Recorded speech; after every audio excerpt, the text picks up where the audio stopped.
glorificado e exaltado é o teu nome, meu Deus. Bendito és tu, Senhor. Glória a Deus. Aleluia. Santo é o teu nome, Senhor, meu Deus. Toda honra e toda glória nós te damos nesta manhã, Senhor, meu Deus. Aqui, Senhor, meu Deus, tem um povo vitorioso, Pai amado. Cansado, mas vitorioso, Senhor, meu Deus. Aqui tem um povo, Senhor, meu Deus, que está sendo provado na fé, mas para que cada um seja aprovado, meu Deus e meu Pai. E eu tenho certeza que tu nos chamaste nesta manhã, neste lugar, não foi por um outro objetivo a não ser, Senhor, meu Deus, que este povo reconheça a tua grandeza e a tua bondade. Toda honra e glória nós te damos nesta manhã. Amém, Senhor. Graças a Deus. Santo é o teu nome. Graças a Deus. Poderia sentar, amados irmãos?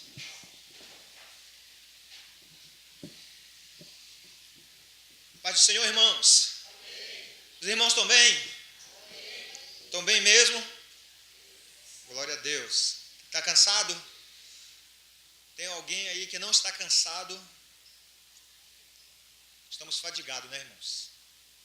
Glória a Deus. Bendito seja o nome do Senhor. Irmãos,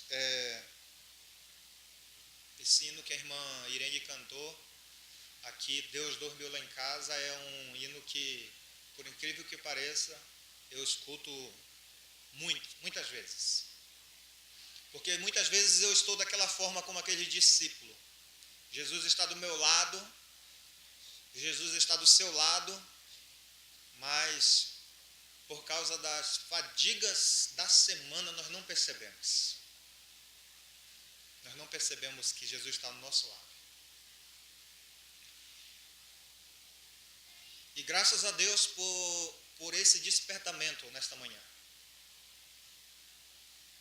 Gostaria que a palavra do Senhor fosse nesta manhã aquilo que foi cantado no hino. Quando o Senhor começou a falar, os corações daqueles discípulos começaram a arder. Mas não foi um ardume qualquer não, irmãos. Eles começaram a arder, né? Começaram a sentir a presença de Deus. E essa é a maior necessidade da igreja, de todos os tempos. Que ela perceba a presença de Deus.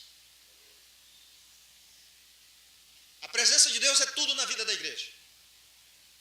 Se você perceber a presença de Deus na sua vida, aquela agonia, irmã Neuza, ela é incomparável. Aquela preocupação por causa de uma enfermidade, Hernani, é incomparável. Glória a Deus. As preocupações por causa do trabalho, por causa das finanças, se você perceber a presença de Deus, é incomparável. Porque a palavra de Deus nos diz, irmãos, em Coríntios capítulo 4, que a glória que há de ser revelada em nós, elas são incomparáveis com as aflições deste mundo presente. Glória a Deus por isso. Amém.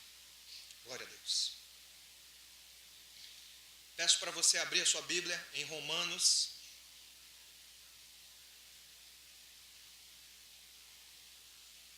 capítulo 13. Se tiver possibilidade, irmã, de colocar a verdade. Romanos capítulo, eu já falei o capítulo? Capítulo 13.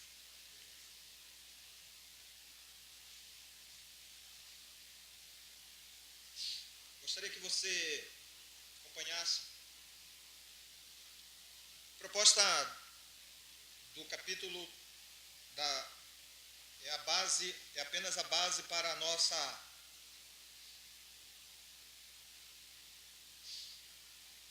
mensagem.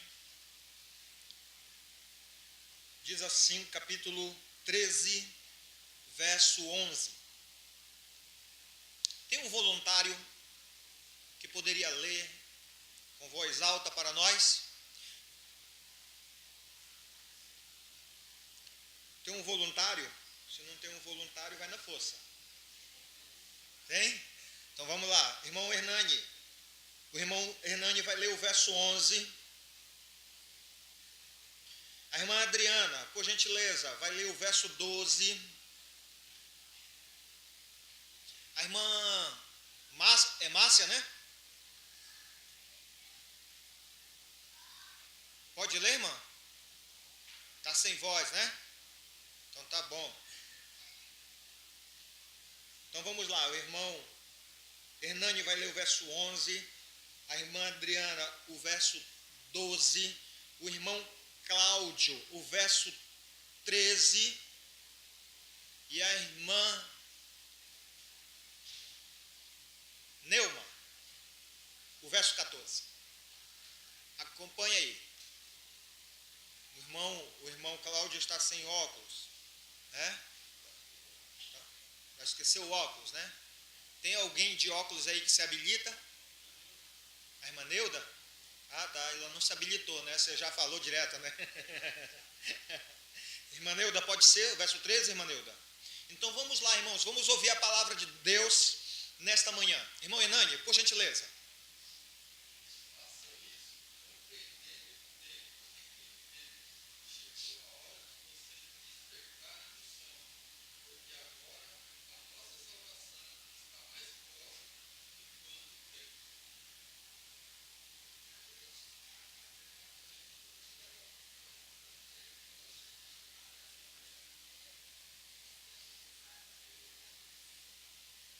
Verso 13, irmã Neuda.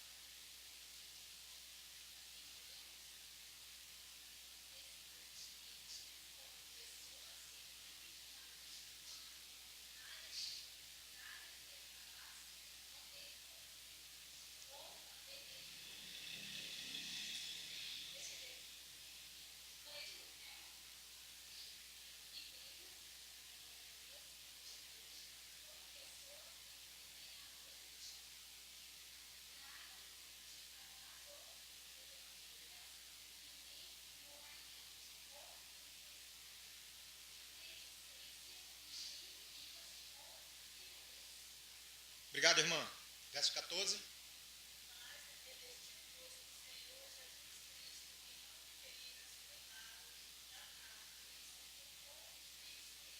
Glória a Deus. Amados irmãos, Romanos capítulo 13, do verso 11 ao verso 14, é uma proposta de uma nova vida em Cristo. Imagina uma igreja sendo formada a partir de pessoas desconhecidas pela sociedade, pessoas desconhecidas na igreja, mas a igreja que estava em Roma era uma igreja formada por pessoas que tiveram contato com o dia do Pentecoste e conheceram o que é ser igreja, ou seja, o poder de Deus na vida de uma pessoa, de várias pessoas, fazem com que uma igreja surja. E essa igreja ela tenha contato com uma nova vida. Quando a igreja de Roma chega lá no capítulo 13, do verso 11 ao verso 14, que foi o texto lido aqui, a palavra de Deus está mostrando que uma nova vida em contraste com uma velha vida, ou seja, uma vida diferente de uma pessoa que conhece Jesus, de uma pessoa que foi impactada pela palavra e pelo poder do Espírito Santo, e que esta pessoa agora, diante dos dilemas, diante dos problemas da vida e diante das circunstâncias da vida, ela sabe o que é uma nova vida. Então nós vamos lá. A série de estudo de Romanos, ela mostra para nós, irmãos, que Jesus, ele é o Evangelho, ele é a boa notícia. Jesus, ele é a causa de nós estarmos aqui. O Evangelho de Romanos nos mostra que Deus, através de Jesus Cristo, se introduziu na nossa história. Olha que maravilha, irmãos. Você e eu só somos o que somos hoje, Elisama. Pedrinho, nesta idade, Pedro, né? Na tua idade, Pedro, você só é o que é porque Jesus se introduziu na sua história. Amém, irmãos?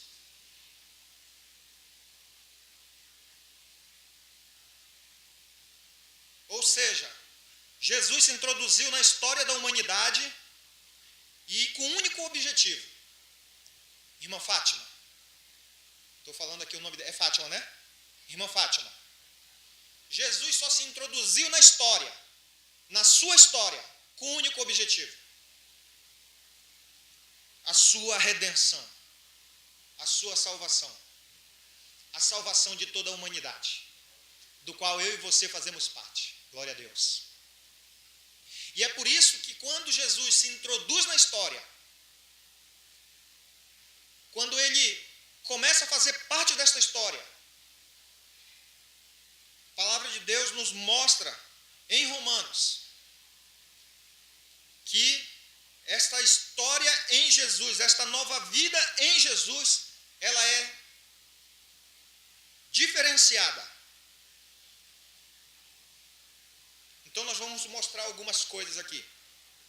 Nós aprendemos que Jesus entrou na história porque até hoje existe um grave problema chamado pecado. Eu tenho dito ultimamente que o pecado, ele é o vírus que antibiótico nenhum mata.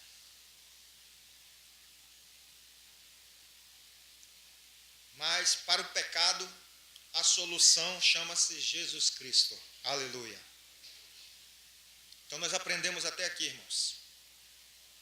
Nós só estamos aqui hoje porque esse Jesus que se introduziu na nossa história, na história da humanidade, ele trouxe para nós uma proposta e uma solução para o pecado que nós carregamos, por causa do pecado de Adão.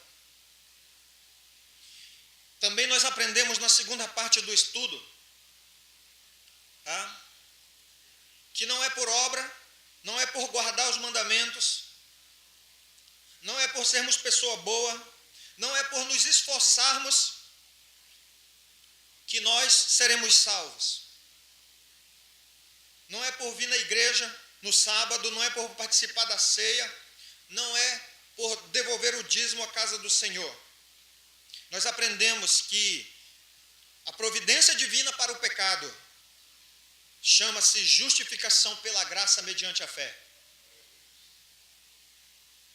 Então, nada do que nós podemos fazer, irmãos, nada que você possa fazer,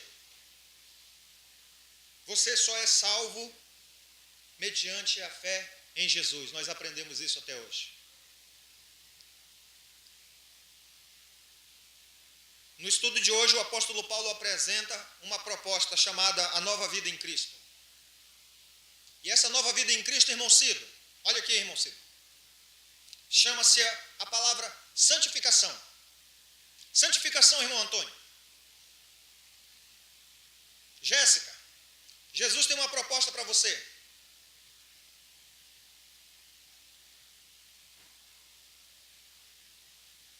Irmãos, Jesus tem uma proposta para nós, chamada santificação. Amém?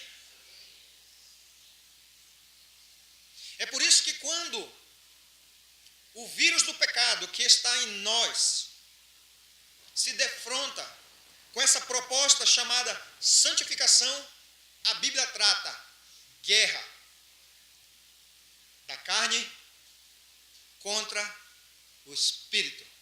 Ou seja, fruto da carne, fruto do Espírito Santo. Lá em Hebreus capítulo 14, verso 12, diz que nós devemos seguir a paz com todos. Alguém pode abrir aí, por gentileza? Vamos ver se é isso mesmo, se a memória está boa.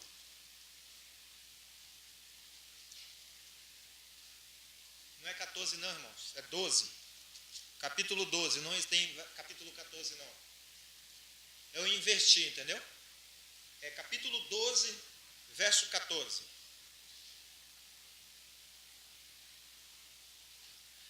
Ele diz assim: segui a paz com todos e a santificação, sem a qual ninguém verá o Senhor. Então, veja que quem conhece Jesus, quem tem um contato com Jesus, conhece essa graça, essa salvação. Ele diz assim, ó, você só está aqui porque tem um problema chamado pecado. Mas tem uma solução para esse problema chamado pecado. Chama-se salvação pela graça mediante a fé. Aonde está isso? Em Jesus Cristo, o nosso Senhor. O meu e o seu Senhor. Glória a Deus. E agora ele diz assim, e eu tenho uma proposta para você.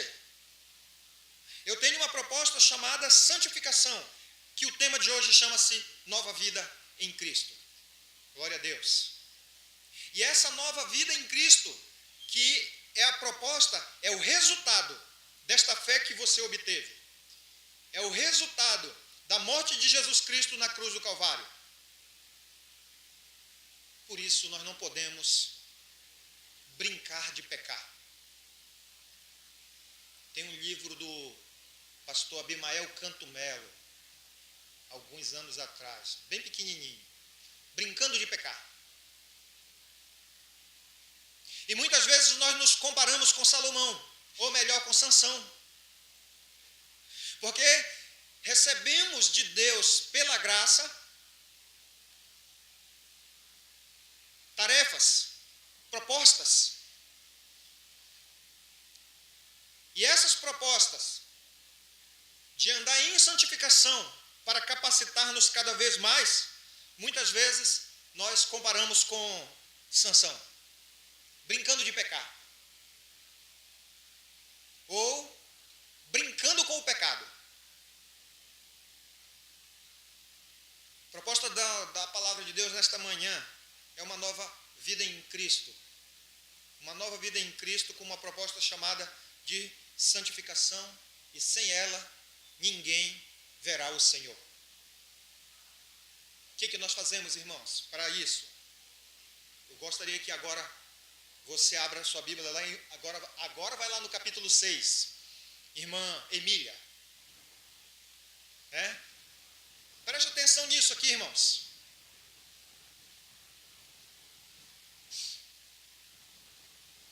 Romanos capítulo 6.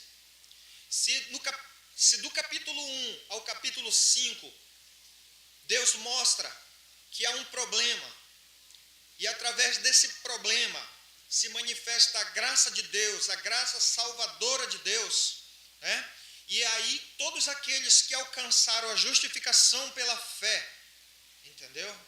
E que agora conhecem Jesus, e aí ele vai dizer lá no capítulo 6, verso 1, irmã Emília, por gentileza.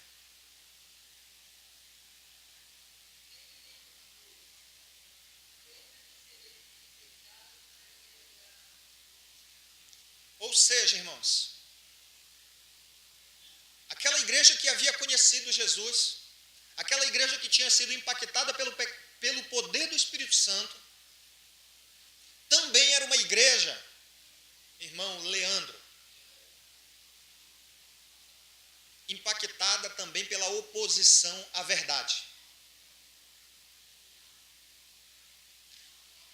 Então, olha só, irmãos, o que diz a palavra de Deus? Você foi justificado pela fé você foi justificado pela graça mediante a fé em Cristo Jesus, o Senhor.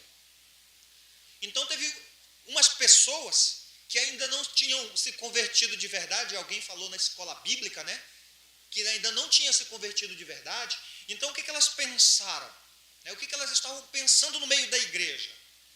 Se a graça de Deus se manifestou, e eu sou justificado, então para que a graça de Deus se manifeste mais ainda, mais, eu devo continuar pecando.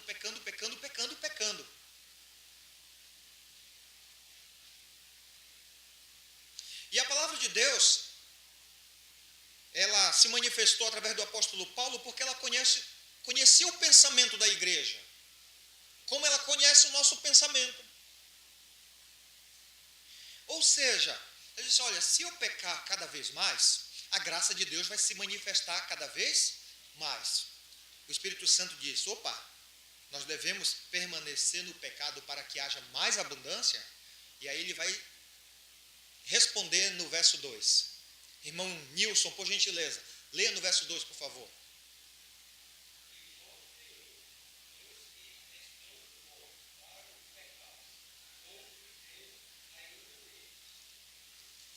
Então ele diz, opa, de modo nenhum. Uma vez que Cristo morreu na cruz, você creu pela fé, recebeu essa abundante graça, você foi livre do pecado. Você não é mais escravo dele. Então, de modo nenhum, né, você pode viver no pecado, porque agora você morreu para o pecado. Esse foi o texto do que a irmã leu lá no verso 4. Leia, por favor, verso 4.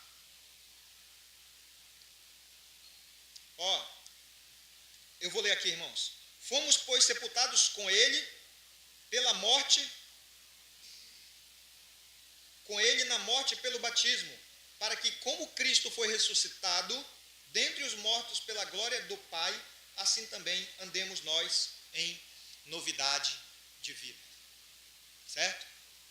Então, quando você aceitou, Paulinho, quantos anos você tem, Paulinho? 9 anos. Pedro, quantos anos você tem? 11. Desde o momento que você aceitou Jesus e creu em Jesus, tá? Você recebeu a justificação. Opa, eu posso ver o Pedrinho meio arteiro, mas Jesus disse, esse menino é um menino justo. Foi justificado. Eu posso ver o Paulinho aqui, cuidado ali, né? Simplicidade do Paulinho, mas ele crê em Jesus. Jesus disse assim, Paulinho, você é justo.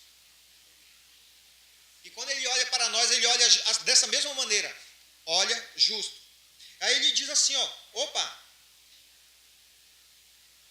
quem aceitou Jesus pela graça, tá? Foi sepultado. Alguém só pode ser sepultado se...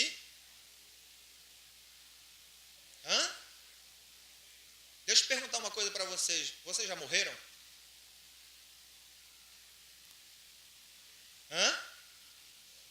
Tem alguém com medo aí de... Está com medo de você dizer eu já morri e alguém sair correndo, irmão?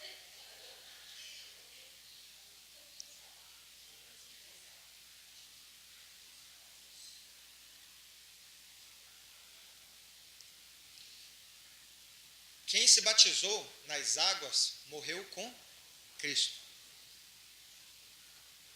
E até existe aí também, irmão, um pensamento também que eu concordo muito com ele, que quando o Espírito Santo convence você, por isso que Pedrinho, chamar você de Pedrinho e Paulinho, que são as crianças que estão aqui hoje, para que eles se insiram na mensagem, que eles entendam a mensagem. Quando a fé deles, que eles creem que é Jesus, que Jesus é o verdadeiro Filho de Deus, tá?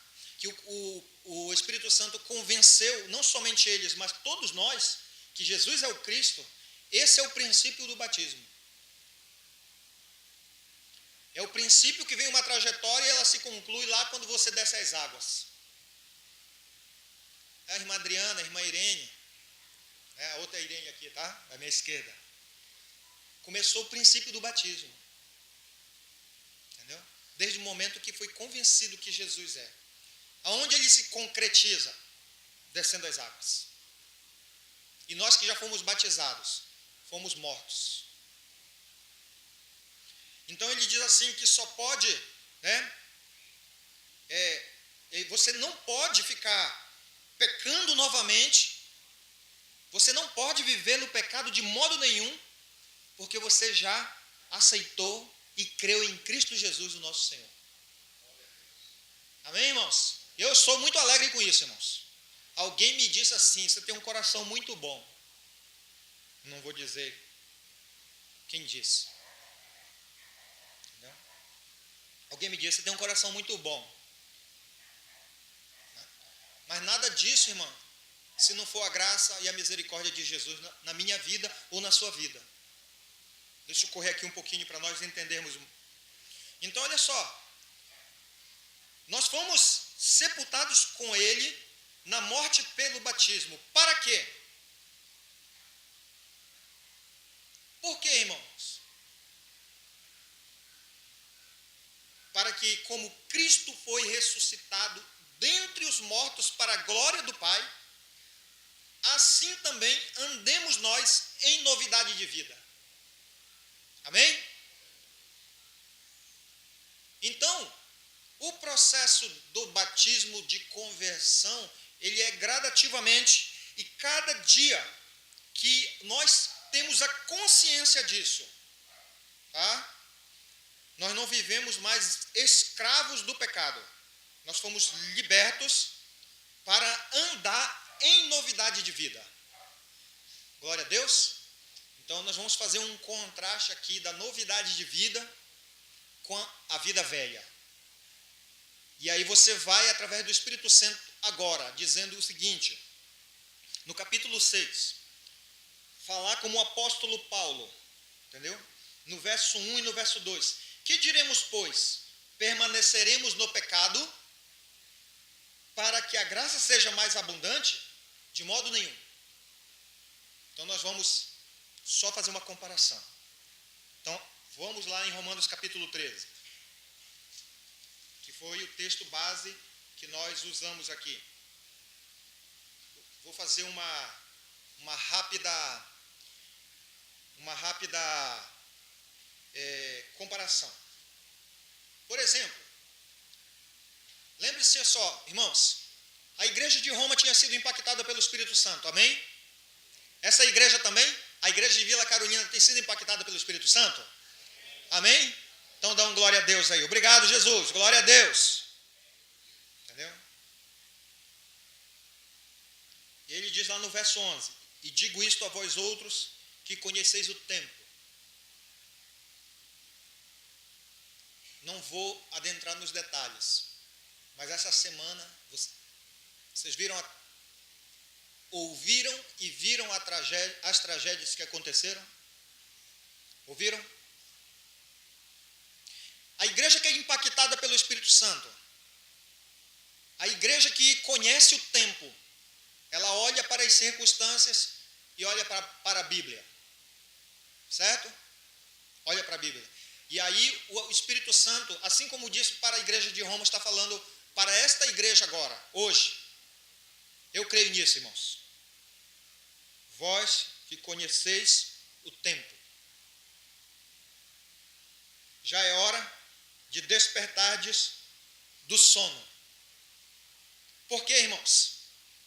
Porque o sono é o contraste de quem está acordado. E quem está acordado percebe tudo o que está ao seu redor. E o sono parece que você está adormecido. E ele está dizendo assim, olha, é hora de vocês acordarem, despertar, porque vocês conhecem o tempo e conhecendo o tempo, a nossa salvação está mais perto.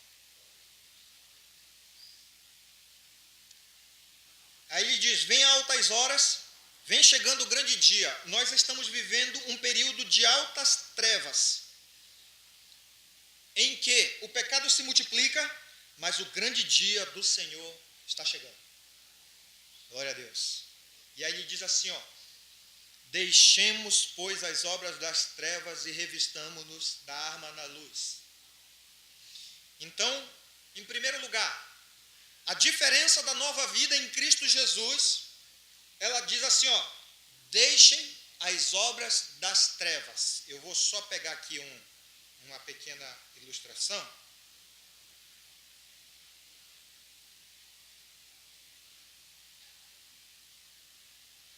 Opa, dá para ver aqui? Dá, né? Então deixa eu tirar aqui um pouquinho agora, que eu vou só pegar aqui a outra Bíblia.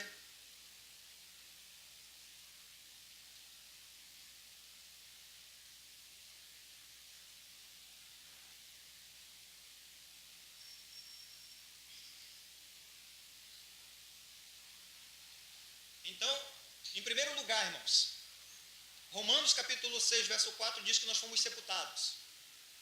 Ou seja, morremos. Para quê? Para andar, para viver, se movimentar em novidade de vida. Qual é essa novidade?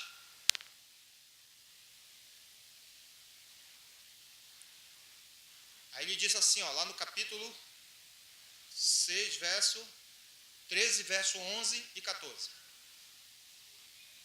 Vamos lá.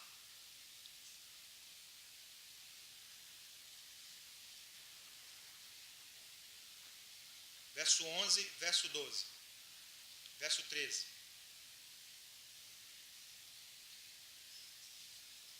Em primeiro lugar, eu quero ler com vocês aqui. A palavra andar, também andemos nós em novidade de vida. Caminhem. Esse é o significado da palavra. Caminhem. Aí depois vem. A velha vida também caminha? Sim, né? Então, depois vem a outra palavra.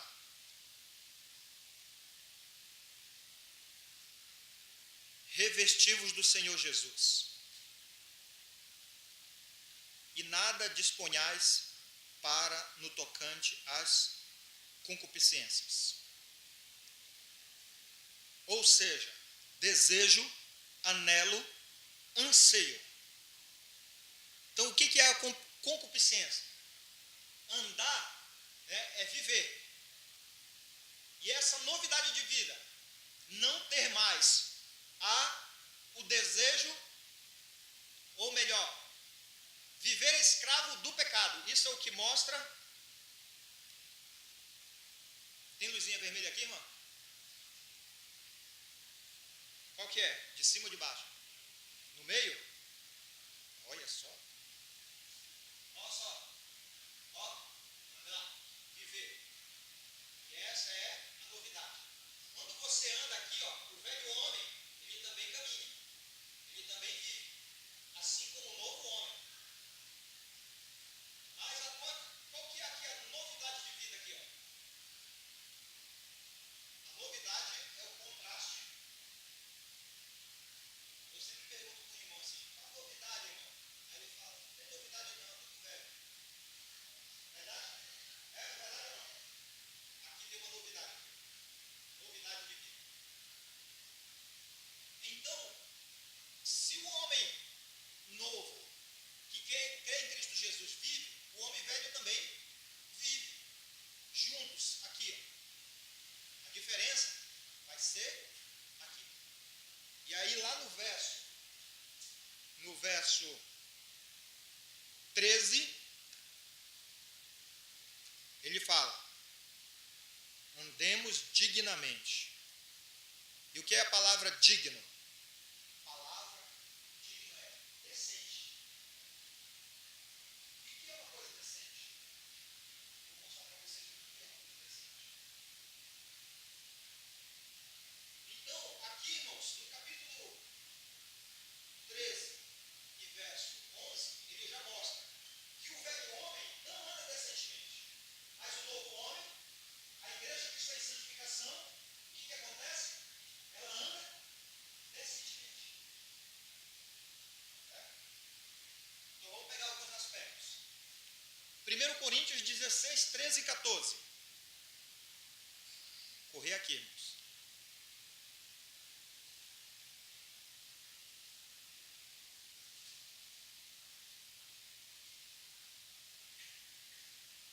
Abra lá sua Bíblia. É que não deu para colocar tudo ali, então vou lá no verso 16. É isso? É o 16.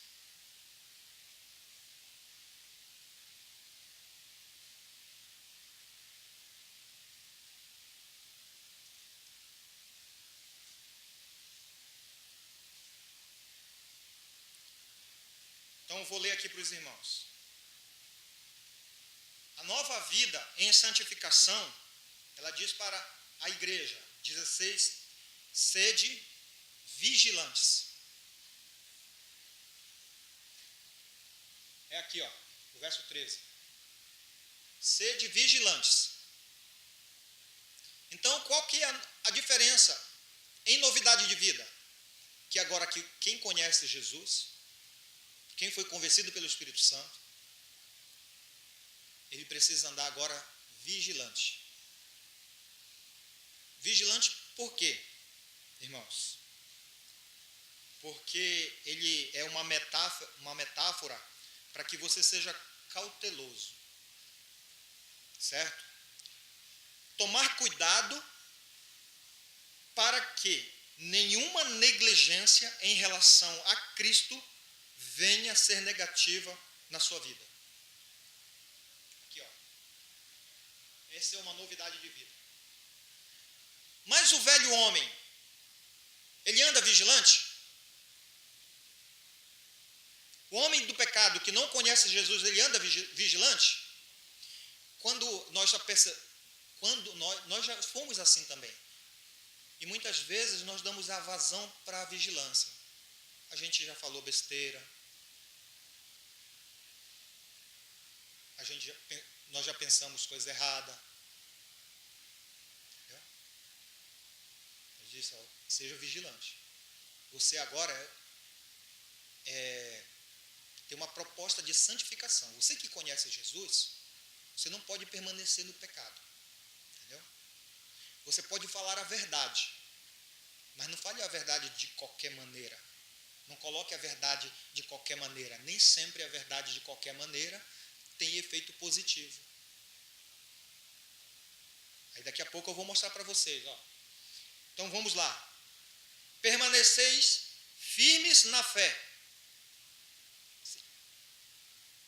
Portai-vos varonilmente. Fortalecei-vos.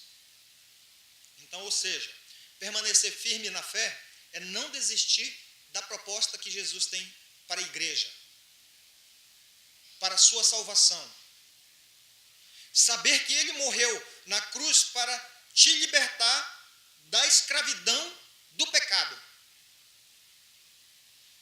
Logo, qualquer coisa que nós tenhamos em nós, que nós achamos difícil de se livrar, nós estamos colocando o sacrifício de Cristo como ineficaz. Então, qual que é a proposta dele? Permaneça firme na fé. Depois, portai-vos varonilmente, ou seja, sejam corajosos. Ser crente tem que ter coragem. E essa coragem é só o Espírito Santo que dá. Tem que ter coragem, irmãos. Está pensando que é fácil ser crente no mundo em que nós vivemos? De maneira nenhuma. Fortalecei-vos. Eu vou pular um pouquinho aqui. Se aqui ele diz para nós andarmos em novidade de vida, uma das novidades de vida aqui agora como novo homem, nova criatura, como proposta de santificação, permaneça firme na fé, portai-vos varonilmente. Corra para Colossenses capítulo 3. Vamos lá. E é aqui, irmãos, que nós vamos fechar, porque já são 12:10. Ó.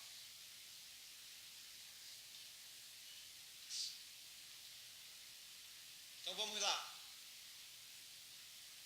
Nova criatura, foi ressuscitado com Cristo, porque você morreu, agora você vive uma nova vida.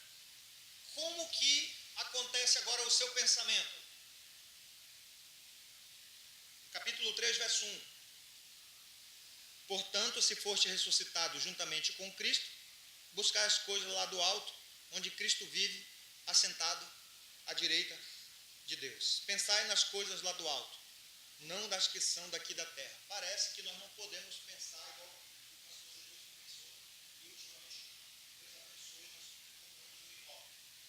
Parece que não pode pensar nessas coisas da terra. Mas aqui o que ele está dizendo é que essas coisas não podem ser o centro da nossa vida e tirar o nosso tempo para com Deus. E aqui, irmãos, pensar nas coisas que são do alto, aqui, ó, onde Cristo está. Que o velho homem, ele vive escravo do pensamento terreno, então ele não tem tempo para Deus. Ele só tem tempo para trabalhar, só tem tempo para beber, para viver na farra, para matar os seus desejos carnais, mas ele não tem tempo para Deus. Mas o homem que foi ressuscitado com Cristo, ele vive agora pensando, opa, eu vou trabalhar, vou comprar minha casa, vou comprar meu carro, eu vou investir na minha aposentadoria. Mas também agora, como eu sou um novo homem, eu tenho também tempo para Deus. Amém? Vamos correr um pouquinho? Verso 2. Verso 5. O verso 5 diz assim, ó, fazei morrer a vossa natureza terrena. Tá? É o verso 5. Colossenses 3, 5. Aí ele vai dizer, ó, prostituição, impureza, paixão, lascívia, desejo maligno e avareza, que é a idolatria. Então ele começa a fazer que todas essas coisas no verso 5, antes de conhecer Jesus, nós éramos escravos de tudo isso. E agora, como nós andamos em novidade de vida, nós também agora vamos não ter mais tudo isso. Verso 8. Despojai igualmente de tudo isto: ira, indignação, maldade, maledicência, linguagem obscena do vosso falar. Eu só vou entrar aqui em Colossenses, irmão, só para me dar para vocês uma explicação correta desse texto. Capítulo 8, né? Então vamos lá, pegar aqui, capítulo 8. Agora, porém, despojai-vos. Então, vamos lá. Despojar do quê? Ira. Tem como tirar a ira do novo homem? Você já passou alguns momentos irados? Né? Fazer igual um personagem de um filme antigo chamado Esqueceram de Mim. Esqueceram de Mim, perdido em Nova York. Aí falou assim, quem nunca fez? O menininho faz, né? Quem nunca, né? Aí ele diz assim, ó, despojai-vos de toda ira, né? De toda indignação. Quem não se sentiu, né? Ó, a palavra indignação não é essa indignação que nós sentimos agora por causa do fato que aconteceu na cidade de Suzano ou na cidade da Nova Zelândia ou por algum outro motivo. A palavra indignação aqui chama paixão, raiva, fúria, ira e toda forma imediata de rancor que parte para uma ação. Tá? Aí ele diz assim, maldade, né? Malícia. Eu olho daqui, né? E aí alguém me oferece algo, eu falo assim, eu sei qual que é a intenção dele. Malícia. Maledicência, calúnia, difamação, discurso injurioso, né? Maledicência. Linguagem obscena, palavra suja, discurso obsceno ou de baixo sinônimo. Aí ele diz assim, ó, do vosso falar. Aí o que ele diz assim, ó, agora porém, despojai-vos. Ele diz assim, ó, despojar é colocar de lado. Se algum de nós, no momento da ira, falar alguma palavra obscena, falar alguma maledicência, falarmos alguma maldade, ele diz assim, ó, tire isso, coloque de lado, não faz parte da santificação.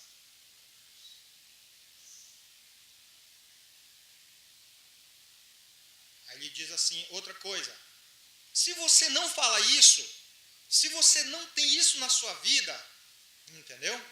Mas, de repente, você se encontra com alguém que fala, ele diz assim, ó, tire do mau caminho. Você pode dizer, por favor, não fale isso na minha frente.